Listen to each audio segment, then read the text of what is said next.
press the bell icon on the YouTube app and never miss another update.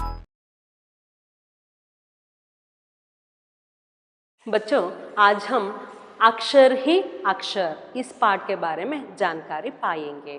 इस पाठ में अक्षरों का महत्व के बारे में जानकारी दिए हैं। अक्षरों के महत्व के बारे में जानकारी दिए हैं, देखेंगे बच्चों। अक्षर ही अक्षर। पहले मैं इस पाठ को पढ़ती हूँ, ध्यान से सुनिए तथा देखिए। अक्षर ही अक्षर। पुस्तक में देखो अक्षर, समाचार पत्र में देखो अक्षर, सूचना फलक पर देखो अक्षर। अक्षर ही अक्षर। अक्षर शब्द का अर्थ है जो घट ना सके या नष्ट ना हो सके। परस्पर विचार विनिमय के लिए भाषा की आवश्यकता है। प्रारंभ में चित्रों के माध्यम से मानव अपने विचार प्रकट करता था। धीरे धीरे ध्वनि संकेत अस्तित्व में आए। चलते चलते उसने भाषा को अपनाया जिसके मूल में है अक्षर। उसने अक्षरों की सहायता से पढ़ना लिखना आरंभ किया। अक्षरों की खोज मनुष्य की सबसे बड़ी सोच है। अगर अक्षर नहीं होते तो मनुष्य की प्रगति कभी नहीं होती। अक्षर शब्द रचते हैं, अर्थ बोध कराते हैं और मनुष्य को संगजीवी बनाते हैं। इन्हीं अक्षरों के द्वारा पीढ़ी पर पीढ़ी ज्ञान का प्रचार प्रसार हो रहा है। देखेंगे बच्चों, अक्षर ही अक्षर। पुस्तक में देखो अक्षर, समाचार पत्र में देखो अक्षर, सूचना फलक पर देखो अक्षर। अक्षर ही अक्षर है। पहले हम देखेंगे शब्दार्थ। पुस्तक, पुस्तक, अन्य वचन पुस्तकें।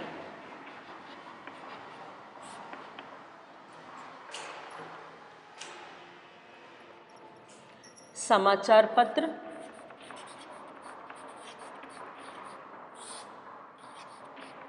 वार्ता पत्रिके, वार्ता पत्रिके।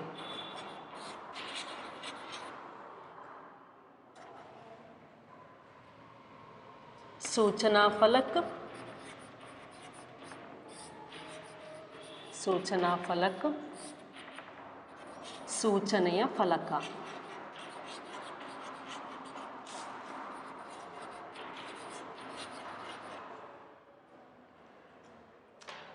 भाषा,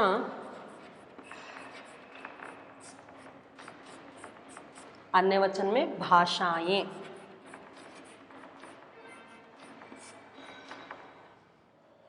पुस्तक में देखो अक्षर, समाचार पत्र में देखो अक्षर, सूचना फलक पर देखो अक्षर। अक्षर ही अक्षर। अगर हम पुस्तक में देखें तो अक्षर है, समाचार पत्र में देखें तो अक्षर है, सूचना फलक में भी देखें तो अक्षर है। सो ಹಾಗಾದ್ರೆ ಅಕ್ಷರ ಹಿ ಅಕ್ಷರ ಹೇ। ಪುಸ್ತಕ में देखो ಅಕ್ಷರ ಏನಿಲ್ಲಿ ಹೇಳ್ತಾ ಇರೋದು ಅಂದರೆ ಪುಸ್ತಕದಲ್ಲಿ ನೋಡಿದರೆ ಅಕ್ಷರಗಳು ಕಾಣ್ತಾ ಇದೆ। ಸಮಾಚಾರ ಪತ್ರ में देखो ಅಕ್ಷರ, ನ್ಯೂಸ್ ಪೇಪರ್ ವಾರ್ತಾಪತ್ರಿಕೆಯಲ್ಲಿ ನೋಡಿದರೂ ಕೂಡ ಏನು ಕಾಣ್ತಾ ಇದೆ, ಅಕ್ಷರಗಳೇ ಕಾಣ್ತಾ ಇದೆ। ಸೂಚನಾ ಫಲಕ ಪರ್ देखो ಅಕ್ಷರ ಅಂದರೆ ಮಾರ್ಗಸೂಚನೆಗಳನ್ನು ತೋರಿಸ್ತಕ್ಕಂಥ ಬೋರ್ಡ್ ಹಾಕಿರ್ತಾರಲ್ವ, ಅದನ್ನು ಸೂಚನಾ ಫಲಕ ಅಂತ ಹೇಳ್ಬಿಟ್ಟು ಕರಿತೀವಿ। ಸೂಚನಾ ಫಲಕ ಅಂತ ಹೇಳ್ಬಿಟ್ಟು ರಸ್ತೆಯ ಬದಿಗಳಲ್ಲಿ ನಿಮಗೆ ಕಾಣುತ್ತೆ। ಸೊ ಹಾಗಾದರೆ ಆ ಸೂಚನಾ ಫಲಕಗಳು ಕೂಡ ಏನಾಗಿದೆ, ಸೂಚನೆಯನ್ನು ನೀಡ್ತಕ್ಕಂಥ ಆ ಫಲಕಗಳಲ್ಲೂ ಕೂಡ ಅಕ್ಷರಗಳನ್ನು ನೋಡಬಹುದಾಗಿದೆ। ಅಕ್ಷರ ಹಿ ಅಕ್ಷರ, ಎಲ್ಲಿ ನೋಡಿದರೂ ಸಹ ನಮಗೆ ಅಕ್ಷರಗಳೇ ಕಾಣ್ತಾ ಇದೆ। ಹಾಗಾದರೆ ಪುಸ್ತಕದಲ್ಲೂ ಅಕ್ಷರಗಳಿದೆ, ಸಮಾಚಾರ ಪತ್ರಿಕೆ ಅಂದರೆ ವಾರ್ತಾಪತ್ರಿಕೆಯಲ್ಲೂ ಕೂಡ ಅಕ್ಷರಗಳೇ ಇದೆ, ಜೊತೆಗೆ ಸೂಚನಾ ಫಲಕದಲ್ಲೂ ಕೂಡ ಅಕ್ಷರಗಳೇ ಕಾಣ್ತಾ ಇದೆ। अक्षर शब्द का अर्थ है जो घट ना सके या नष्ट ना हो सके। अक्षर का तात्पर्य क्या है, जो घट ना सके या नष्ट ना हो सके। परस्पर विचार विनिमय के लिए भाषा की आवश्यकता है। अपने विचारधाराओं को, अपनी भावनाओं को व्यक्त करने के लिए भाषा की आवश्यकता जरूर है। प्रारंभ में चित्रों के माध्यम से मानव अपने विचार प्रकट करता था। पहले आरंभ में या प्रारंभ में मानव क्या करता था, चित्रों के द्वारा अपने विचारों को क्या करता था, प्रकट करता था। धीरे धीरे ध्वनि संकेत अस्तित्व में आए। चित्रों के माध्यम के बाद मानव क्या करता था, ध्वनि संकेतों के द्वारा अपने विचारों को व्यक्त करता था, अभिव्यक्त करता था। चलते चलते उसने भाषा को अपनाया।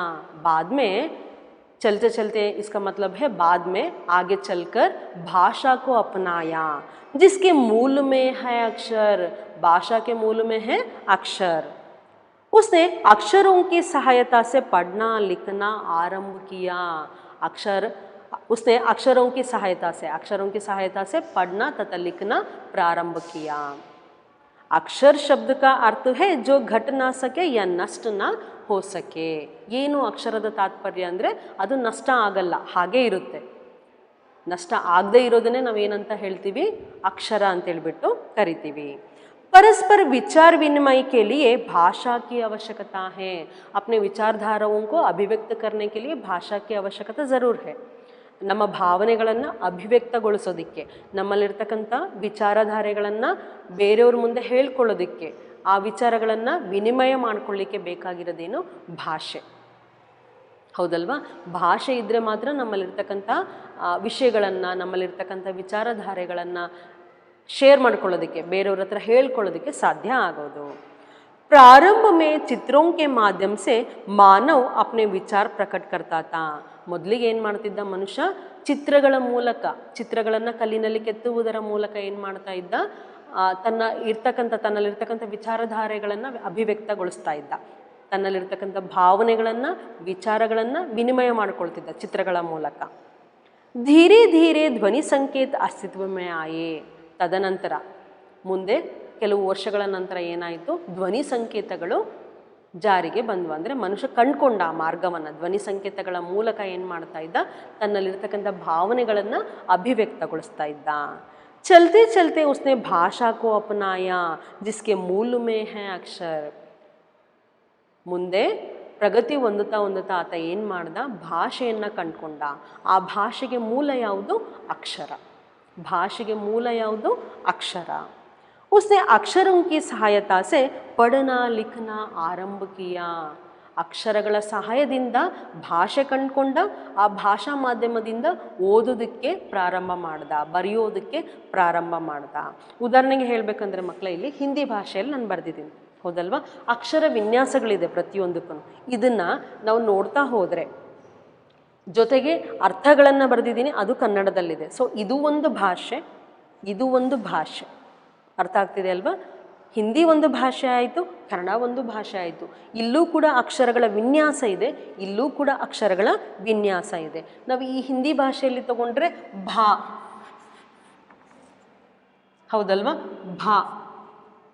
ಕನ್ನಡ ಭಾಷೆಯಲ್ಲಿ ತಗೊಂಡ್ರೆ ಭಾ. ಹಿಂದಿ ಭಾಷೆಯಲ್ಲಿ ತಗೊಂಡ್ರೆ ಮಾ. ಕನ್ನಡ ಭಾಷೆಯಲ್ಲಿ ತಗೊಂಡ್ರೆ ಮಾ.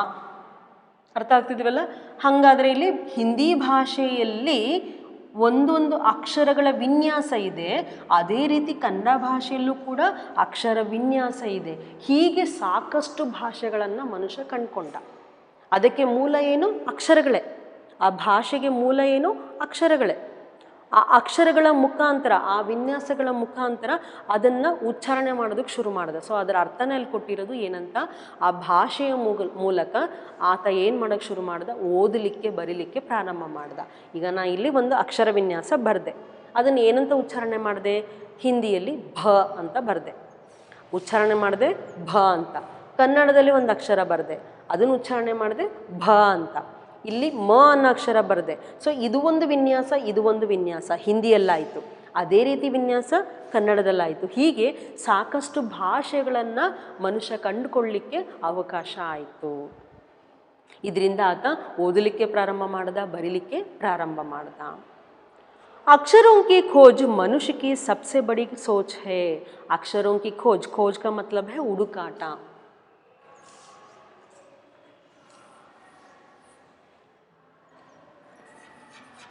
खोज, ಹುಡುಕಾಟ ಅಥವಾ ಸಂಶೋಧನೆ. ಎರಡು ತಗೋಬೋದು. अक्षरों की खोज मनुष्य की सबसे बड़ी सोच है. अगर अक्षर नहीं होते तो मनुष्य की प्रगति कभी नहीं होती. अगर अक्षर नहीं होते तो मनुष्य की प्रगति कभी भी नहीं होती थी. अक्षर शब्द रचते हैं. अक्षर का तात्पर्य क्या है? लिखित भाषा के छोटे छोटे खंड को हम अक्षर कहते हैं. लिखित भाषा के छोटे छोटे खंड को अक्षर कहते हैं या वर्ण कहते हैं. अक्षर जो है, अक्षर विन्यास जो है वो लिखित भाषा में है. लिखित भाषा के छोटे छोटे खंड को वर्ण या अक्षर कहते हैं. अक्षर शब्द रचते हैं. शब्द का तात्पर्य क्या है? एक या दो अक्षरों के समुदाय हो, एक या दो से अधिक अक्षरों के समुदाय हो जिसका कोई सार्थक अर्थ हो, उसे शब्द कहते हैं. उदाहरण के लिए अक्षर क एक अक्षर है, मा एक अक्षर है, ला एक अक्षर है. क म ला एक एक अक्षरों से ही शब्द बना है. यहाँ पर क म ला इसका अर्थ है कमल. इसका अर्थ है कमल. लिखित भाषा के छोटे छोटे खंड को वर्ण या अक्षर कहते हैं. अक्षरों के समुदाय हो जिसका कोई सार्थक अर्थ हो, उसे हम क्या कहते हैं? शब्द कहते हैं. अर्थबोध कराते हैं और मनुष्य को संगजीवी बनाते हैं. अक्षर शब्द रचते हैं, अर्थबोध कराते हैं और मनुष्य को संगजीवी समाजजीवी बनने के लिए मदद करते हैं.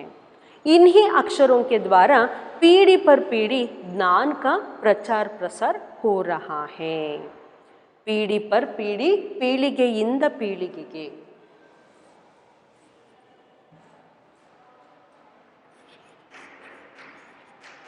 पीढ़ी पर पीढ़ी, ಪೀಳಿಗೆಯಿಂದ ಪೀಳಿಗೆಗೆ, ಪೀಳಿಗೆಯಿಂದ ಪೀಳಿಗೆಗೆ.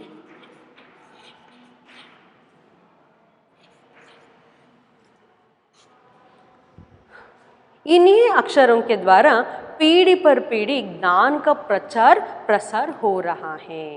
अक्षरों की खोज मनुष्य की सबसे बड़ी सोच है. ಈಗ ಮನುಷ್ಯ ಭಾಷೆಗಳನ್ನು ಕಂಡುಕೊಂಡ ಅಂತ ಹೇಳಿದೆ ನಾನು, ಹೌದಲ್ವಾ? ಯಾವುದ್ರ ಮುಖಾಂತರ? ಅಕ್ಷರಗಳ ಮುಖಾಂತರ. ಹಾಗಾದರೆ ಅಕ್ಷರಗಳನ್ನು ಫಸ್ಟ್ ಆತ ಕಂಡುಕೊಂಡಿದ್ದು, ಅದರ ನಂತರ ಏನು ಮಾಡ್ದ? ಭಾಷೆಗಳನ್ನು ಕಂಡುಕೊಳ್ತಾ ಹೋದ. ಅಕ್ಷರೋं की खोज मनुष्य की सबसे बड़ी सोच है. ಆತ ವಿಚಾರ ಮಾಡಿ ಅಕ್ಷರಗಳ ವಿನ್ಯಾಸಗಳನ್ನು ಕಂಡುಕೊಳ್ಳದೆ ಹೋಗಿದ್ರೆ ನಾವು ಜ್ಞಾನವನ್ನು ಪಡಿಲಿಕ್ಕೆ ಖಂಡಿತ ಸಾಧ್ಯ ಆಗ್ತಿರಲಿಲ್ಲ. ಹಾಗಾದರೆ ಆ ಮನುಷ್ಯನ ವಿಚಾರಧಾರೆ, ಸೋಚ್ ಅಂದ್ರೆ ಇಲ್ಲಿ ವಿಚಾರ ಮಾಡೋದು, ಅದ್ರ ಮೂಲಕನೇ ಏನಾಯಿತು? ಅಕ್ಷರವನ್ನು ಕಂಡುಕೊಳ್ಳಲಿಕ್ಕೆ ಸಾಧ್ಯ ಆಯಿತು. ಅಕ್ಷರೋं की खोज मनुष्य की सबसे बड़ी सोच है. ಆತನ ವಿಚಾರಧಾರೆ ಮೂಲಕ ಏನಾಯಿತು? ಅಕ್ಷರಗಳ ವಿನ್ಯಾಸ ಸಿಕ್ತು. अगर अक्षर नहीं होते तो मनुष्य की प्रगति कभी नहीं होती. ಅಕ್ಷರಗಳನ್ನು ಆತ ಕಂಡುಕೊಳ್ಳಿದ್ರೆ, ಅಕ್ಷರಗಳ ಸಂಶೋಧನೆ ಮಾಡ್ಕೊಳ್ಳಿದ್ರೆ, ಆ ಅಕ್ಷರಗಳ ಹುಡುಕಾಟ ಮಾಡ್ಕೊಳ್ಳಿದ್ರೆ ಏನಾಗಬೇಕಿತ್ತು? ನಾವು ಪ್ರಗತಿ ಆಗಲಿಕ್ಕೆ ಸಾಧ್ಯನೇ ಆಗ್ತಾ ಇರಲಿಲ್ಲ. ಅಕ್ಷರ ಶಬ್ದ ರಚತೆ ಹೇ. ಅಕ್ಷರಗಳ ಮೂಲಕ ಶಬ್ದ ರಚನೆ ಆಗುತ್ತೆ. ನಾನು ನಿಮ್ಗೆ ಇಲ್ಲಿ ತೋರಿಸಿದೆ, ಕ ಬೇರೆ, ಮ ಬೇರೆ, ಲ ಬೇರೆ, ಹೌದಲ್ವಾ? ಹಾಗೆ ಭಾಷೆಗಳಲ್ಲಿ ಏನಾಗುತ್ತೆ? ಒಂದೊಂದು ಅಕ್ಷರಗಳು ಅಂದರೆ ಏನಂತ ಹೇಳಿದೆ ನಾನು? ಲಿಖಿತ ಭಾಷೆಯಲ್ಲಿರ್ತಕ್ಕಂಥ ಒಂದು ಚಿಕ್ಕ ಚಿಕ್ಕ ಭಾಗವನ್ನು ನಾವು ಅಕ್ಷರ ಅಂತ ಕರಿತೀವಿ. ಲಿಖಿತ ಭಾಷೆ ಅಂದರೆ ಬರವಣಿಗೆಯಲ್ಲಿ ಬರಬೇಕದು. ಬರವಣಿಗೆಯಲ್ಲಿರ್ತಕ್ಕಂಥ ವಿನ್ಯಾಸಗಳ ಮೂಲಕ ನಾವು ಏನು ಮಾಡ್ತೀವಿ? ಶಬ್ದವನ್ನು ಕಂಡುಕೊಳ್ತಾ ಹೋಗ್ತೀವಿ. ಹಾಗಾಗಿ ಇಲ್ಲಿ ಏನಂತ ಹೇಳ್ತಿರೋದು? ಚಿಕ್ಕ ಚಿಕ್ಕ ಲಿಖಿತ ಭಾಷೆಯ ಚಿಕ್ಕ ಚಿಕ್ಕ ಭಾಗವನ್ನು ಅಕ್ಷರ ಅಂತ ಕರೆದ್ವಿ. ಅಕ್ಷರಗಳ ಸಮೂಹಕ್ಕೆ, ಆ ಅಕ್ಷರಗಳ ಸಮೂಹ ಸರಿಯಾದ ಅರ್ಥವನ್ನು ಹೊರಹೊಮ್ಮಂಗೆ ಮಾಡಬೇಕು. ಹಾಗಿದ್ರೆ ಮಾತ್ರ ಏನದು? ಶಬ್ದ. ಈಗ ನಾನು ಇಲ್ಲಿ ಎಲ್ಲ ಶಬ್ದಗಳನ್ನು ಬರೆದಿದ್ದೀನಿ ಹಿಂದಿಯಲ್ಲಿ, ಎಲ್ಲದಕ್ಕೂ ಒಂದು ಕೂಡ ಅರ್ಥ ಇದೆ, ಹೌದಲ್ವಾ? ಸೊ ಹಾಗಾದರೆ ಅಕ್ಷರಗಳ ಗುಂಪಿಂದ ಆದಂಥ ಆ ಶಬ್ದ ಸರಿಯಾದ ಅರ್ಥವನ್ನು ಹೊರಹೊಮ್ಮಿಸ್ಬೇಕು.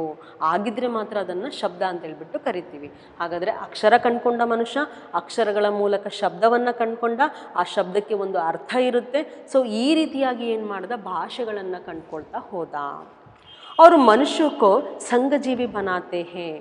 ಅಕ್ಷರಗಳಿಂದ ಶಬ್ದ ಆಗುತ್ತೆ, ಶಬ್ದಕ್ಕೆ ಅರ್ಥ ಇರುತ್ತೆ. ಸೊ ಆ ಭಾಷೆಯನ್ನು ಮುಖಾಂತರ, ಭಾಷೆ ಮಾತಾಡುವುದರ ಮುಖಾಂತರ ಏನು ಮಾಡ್ಬೋದು, ನಾವು ಸಮಾಜದಲ್ಲಿ ಸಂಘಜೀವಿಯಾಗಿ ಬದುಕ್ಬೋದು, ಸಮಾಜ ಜೀವಿಯಾಗಿ ಬದುಕ್ಬೋದು ನಾವು.